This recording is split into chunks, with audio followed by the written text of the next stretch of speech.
தந்தி தொலைக்காட்சி நேயர்களுக்கு வணக்கம். நல்லதை சொல்வோம், நல்லதை செய்வோம், நல்லதே நடக்கும். இன்று 3/5/2024 வெள்ளிக்கிழமை. சதயம் நட்சத்திரம் இரவு 9:29 வரை, பிறகு பூரட்டாதி நட்சத்திரம்.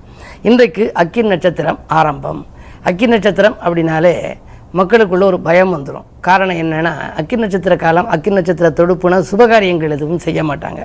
அப்படி செய்கிறதுக்கு உகந்த காலம் இல்லைன்னா அந்த காலத்திலேயே முன்னோர்கள் சொல்லி வைத்திருக்கிறார்களாம். பஞ்சாங்கத்தின்படி பார்க்கின்ற பொழுது 3/5/2024 28/5/2024 வரை, அதாவது வைகாசி 15 வரைக்கும் இந்த அக்கின் நட்சத்திர காலம் இருக்குது. இந்த நேரத்தில் சூரியன் உச்சம் உக்கிரமாக இருக்கும். அதனால் தெய்வங்களுக்கு கூட அப்படி சுட்டு சுட்டாக தண்ணி வடிகிற மாதிரி சிவலிங்க திருமேனிக்கு மேலே சில கோயில்களில் பார்த்திங்கன்னா தண்ணி வடிகிற மாதிரி செஞ்சுருப்பாங்க. அப்படிப்பட்ட அக்கின் நட்சத்திர காலம் என்பதனாலே சுபகாரியங்களிலிருந்து விலக்கப்பட வேண்டிய நாள் அப்படின்னு சொல்லுவாங்க. தவிர்க்க முடியாத காரியங்களாக இருந்தால் செய்யலாம். இன்றைக்கு நான் உங்களுக்கு சொல்ல இருக்கிற நல்ல கருத்து, 2 தினங்களுக்கு முன்னால் குரு பயிற்சி ஆணுச்சு. 1ஆம் தேதி அன்னைக்கு மாலை 5:21 குரு பயிற்சி ஆணுச்சு. எல்லோரும் குருவை கும்பிட்டுருப்பீங்க. குருவுக்குள்ள பீடங்கள் தமிழ்நாட்டில் ஏராளமான கோயில் இருக்குது. ஏதாவது ஒரு கோயிலுக்கு நீங்கள் தொடர்ந்து இந்த 1 மாதத்துக்குள்ளே நீங்கள் போயிட்டு வந்தால் உங்களுக்கு அற்புதமான பலன்கள் நடக்கும். நடக்காத காரியத்தை நடத்தி காட்டணும்னா குருவருள் நமக்கு தேவை. அந்த அடிப்படையில் குருவுக்குள்ள தலைமை பீடம் திருச்செந்தூர். காரணம் என்னென்னா, அங்கே இருக்கக்கூடிய தட்சிணாமூர்த்திக்கு பேர் மேதா தட்சிணாமூர்த்தி. அது சாதா தட்சிணாமூர்த்தி அல்ல, மேதா தட்சிணாமூர்த்தி. குருமூர்த்தமாக இருக்கக்கூடியது குருவாய் வருவாய் அருள்வாய் குகநாதர் அருணகிரிநாதர். அப்படிப்பட்ட குருமூர்த்தமாக இருக்கக்கூடியது முருகப்பெருமான். அந்த முருகப்பெருமானை நம்ம கும்பிடணும். குமரகுருபருக்கு பேச்சாற்றல் கொடுத்தது அந்த முருகப்பெருமான். அது மாதிரி அந்த முருகப்பெருமானுடைய ஸ்தலமான திருச்செந்தூர் ஒரு பீடம். அடுத்து பட்டமங்கலம்னு ஒன்று சிவகங்கை மாவட்டத்தில் திருப்பத்தூருக்கு பக்கத்தில் இருக்குது. அங்கே தென்முக கடவுள், திசை மாறிய தெய்வம், கிழக்கு நோக்கி இருக்கக்கூடிய குரு. அதற்கு பிறகு ஆலங்குடி, தஞ்சை மாவட்டத்தில் இருக்கக்கூடிய ஆலங்குடி நவகிரக கஷேத்திரங்களிலே ஒன்று. அங்கே இருக்கக்கூடிய குருவையும் நீங்கள் கும்பிடலாம். திட்டைன்னு ஒரு ஊர் இருக்குது, ராஜகுரு. தஞ்சாவூர் பக்கத்துலேருந்து சமீபத்தில் இருக்குது தென்குடி திட்டைன்னு. அதுக்கடுத்து குருவித்துறைன்னு மதுரைக்கு பக்கத்து சோழவந்தான் பக்கத்தில் இருக்குது. அங்கே இருக்கக்கூடிய குருவும் ரொம்ப வலிமை வாய்ந்த குரு. சென்னையில் திருவாலிதாயம்னு இருக்குது. திருவாலிதாயத்தில் இருக்கக்கூடிய குரு பழமையான குரு. அதை கும்பிடுற போது நல்ல பலன்கள் உங்களுக்கு கிடைக்கும். அதுக்கு அடுத்தது புளியரைன்னு ஒன்று இருக்குது. அந்த ஊரில் இருக்கக்கூடிய குருவும் நல்ல சிறப்பான திசை மாறிய தெய்வத்தில் ஒன்று. அதற்கு அடுத்தது மனித தெய்வங்களை கும்பிடலாம். குருவை கும்பிட்றதுக்கு போக முடியலைனாலும் சிவாலயத்தில் உள்ள 63 நாயன்மார் இருக்காங்கல்ல, அந்த 63 பேரை கும்பிட்டாலே உங்களுக்கு குருவை கும்பிட்ட பாக்கியம் கிடைக்கும். தனியாக உள்ள தட்சிணாமூர்த்தி, அந்த குரு நவகிரகத்தில் உள்ள குருவை கும்பிடணும். தெய்வ வடிவமாக இருக்கக்கூடிய தென்முக கடவுளான தட்சிணாமூர்த்தியையும் நீங்கள் போய் வழிபடலாம். பாடுவார் முத்தப்பர்னு சொல்லி பல ஆண்டுகாலம் 400 ஆண்டுகளுக்கு முன்னால் வாழ்ந்தவர். சிவகங்கை மாவட்டம் கீழச்சூர்பட்டியிலே வாழ்ந்தவர்.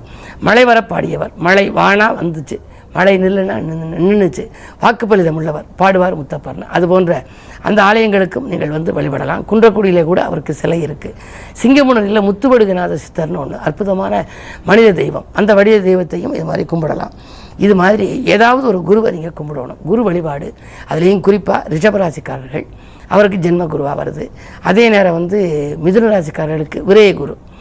ஒவ்வொரு இதுலேயும் நம்ம பார்க்குற போது அர்த்தாஷ்டம குரு வர்றவங்க, அஷ்டமத்து குரு வரக்கூடிய துளாராசிக்காரர்கள், இப்படிப்பட்டவர்கள் எல்லாம் குரு கஷேத்திரங்களுக்கு சென்று வழிபட்டு வருவதன் மூலம் வாழ்க்கையில் எல்லா வளமும் நலமும் கிடைக்கும் என்று சொல்லி இனி இந்திய ராசி பலன்களை இப்பொழுது உங்களுக்கு வழங்கப் போகின்றேன்.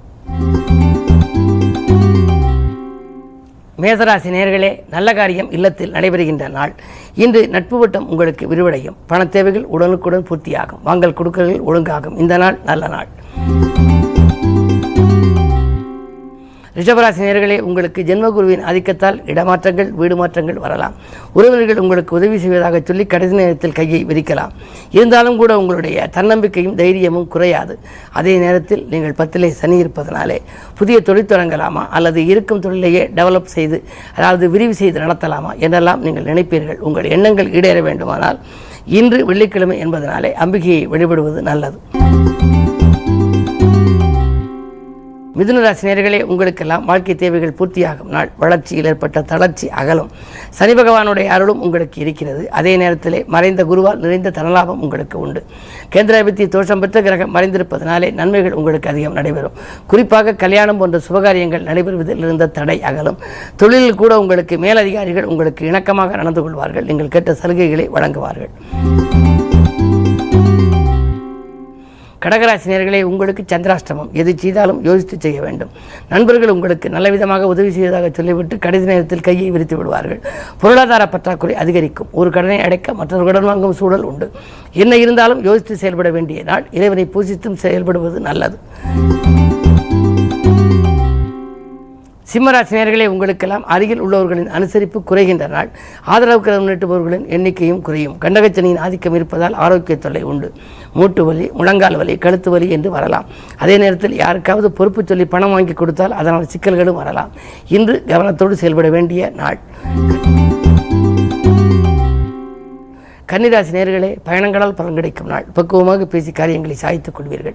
நேற்றைய பிரச்சனை இன்று நல்ல முடிவுக்கு வரும். நினைத்த காரியம் நிறைவேற நண்பர்கள் உறுதுணையாக இருப்பார்கள். துலாம் ராசி நேயர்களே, உங்களுக்கு விலகிச் சென்ற சொந்தங்கள் விரும்பி வந்து சேரும் நாள். வீண் விவகாரங்களை தவிர்ப்பது நல்லது. முக்கியமான பணிகளை மேற்கொள்கின்ற பொழுது அதிக கவனம் செலுத்துங்கள். அஷ்டமத்தில் குரு இருப்பதால் யாருக்கேனும் பொறுப்புகள் சொல்ல வேண்டாம். பணப்பொறுப்புகள் சொன்னால் சிக்கல்கள் வரலாம்.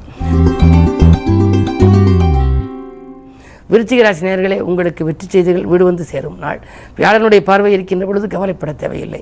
பண நடமாட்டம் அதிகரிக்கும். வீடு இடம் வாங்குவது பற்றி யோசிப்பீர்கள். உத்தியோகத்தில் நல்ல முன்னேற்றம். தலைமை பதவிகள் கிடைக்கலாம். மேலதிகாரிகள் உங்களுக்கு நெருக்கமாகி வேண்டிய சலுகைகளை வழங்குவார்கள்.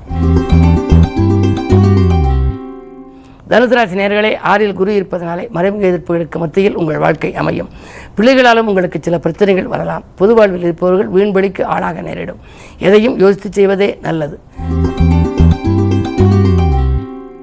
மகர ராசி நேயர்களே, உங்களுக்கு 2ல் சனி இருப்பதால் கொடுத்த வாக்கை காப்பாற்ற இயலும். கொள்கை பிடிப்போடு நீங்கள் செயல்படுவீர்கள். நினைத்தது ஒன்று நடந்தது ஒன்றுமாக இருக்கிறதே என்ற கவலை இன்று அகலும். இன்று நீங்கள் எந்த நேரம் செய்ய நினைத்தாலும் அது நடைபெறும். குருவின் பார்வை உங்கள் ராசியில் பதிவதனாலே உங்களுக்கு சகல யோகங்களும் வரக்கூடிய ஆற்றலை தரக்கூடியவர் குரு பகவான். எனவே முதலிலே கல்யாண கனவுகள் நனவாகும். கடமையில் இருந்து தொய்வு அகலும். தொழிலில் நல்ல பண நடமாட்டம் அதிகரிக்கும். கும்பராசி நேயர்களே, ராசியிலேயே சந்திரன் 6க்கு அதிபதி இருப்பதனாலே தானே தனக்கு எதிரி என்ற சூழ்நிலை உங்களுக்கு வரலாம். உங்களுடைய பேச்சே உங்களுக்கு எதிரியாக இருக்கலாம். எனவே இன்று யாரிடம் பேசினாலும் எச்சரிக்கையோடு இருங்கள். உச்சரிக்கும் சொற்களில் உஷாராக இருப்பது நல்லது. அருகில் இருப்பவர்களை அனுசரித்துக் கொள்ளுங்கள். பிறரின் விமர்சனங்களை பொருட்படுத்த வேண்டாம். கடமையை செவனை செய்வது நல்லது. மீனராசி நேயர்களே, உங்களுக்கு பொன்பொருள் வாங்க போட்ட திட்டங்கள் நிறைவேறும் நாள். புதிய பொறுப்புகள் உத்தியோகத்திலே கிடைக்கும். நீண்ட தூர பயணங்கள் உங்களுக்கு நன்மை தருவதாக அமையலாம். ராசிநாதன் குரு 3ஆம் இடத்தில் கொஞ்சம் வலிமை இழந்திருக்கின்றார். இருந்தாலும் குருவினுடைய ஆற்றலால் உங்களுக்கு நற்பலன்கள் கிடைக்கும். குரு பார்வைக்கு ஏற்ப உங்களுடைய பெற்றோர்களுடைய ஒத்துழைப்பு நன்றாக இருக்கும். தொழிலை விரிவு செய்ய மூலதனம் கேட்டு நீங்கள் யாரிடமேனும் கேட்டால் வங்கிகளின் ஒத்துழைப்பும் கிடைக்கும். வளர்களின் ஒத்துழைப்பும் கிடைக்கலாம். உங்களுடைய ராசியில் ராகு இருக்கும் வரை கொஞ்சம் பொறுமையை கையாளுவது நல்லது. மேலும் விவரங்கள் அறிய தினத்தந்தி படியுங்கள்.